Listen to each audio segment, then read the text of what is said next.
Pune metro प्रकल्प 2006 साली पुणेकरांसाठी सजवलं गेलेलं गोड स्वप्न. परंतु या स्वप्नाला कोणाची नजर लागावी असेच प्रसंग पुढे निर्माण होत गेले.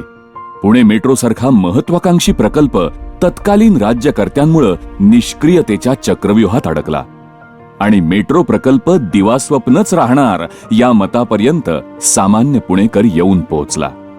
गेले 10 वर्ष मतांच्या हव्यासापोटी मेट्रोचे गाजर दाखवून पुणेकरांच्या जीवाशी खेळलात तुम्ही. मलईसाठी खूप पाहिला पुणेकरांचा अंत.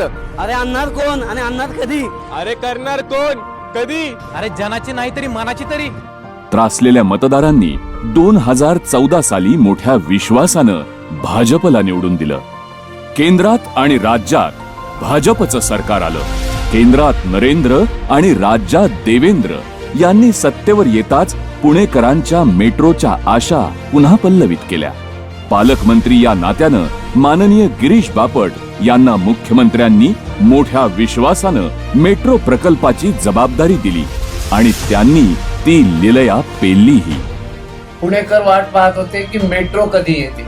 आणणार आणणार आणणार अशा घोषणा 10-15 वर्ष झाल्या, पण त्याचा चांगला अभ्यास करून आज वाढती लोकसंख्या, वाहनांची संख्या आणि म्हणून 2 ट्रॅक तर झाले, प्लस हिंजवडी आणि शिवाजीनगर हाही ट्रॅक झाला. केंद्राची मान्यता मिळाली, राज्याच्या मान्यता मिळाल्या, कंपन्या स्थापन झाल्या, त्याला 12,000 कोटी रुपयाचं बजेट झालं. आणि आनंदाची गोष्ट म्हणजे 17 सालच्या बजेटमध्ये 1,000 कोटी केंद्र सरकारने दिले. आज पुणे शहर इतकं विस्तारित होत असताना मेट्रोची अत्यंत गरज आहे.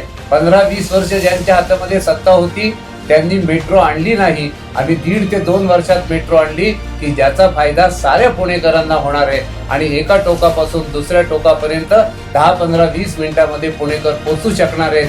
ही पुणेकरांना दिलेली सेवा आहे आणि वाहतुकीची कोंडी कमी होईल, वाहनांची गर्दी कमी होईल आणि लोकांना सोयीने मेट्रोचा मनसोक्त आनंद घेता येईल. पुण्याकरता मेट्रो आणण्याचं काम भारतीय जनता पार्टीने केलं.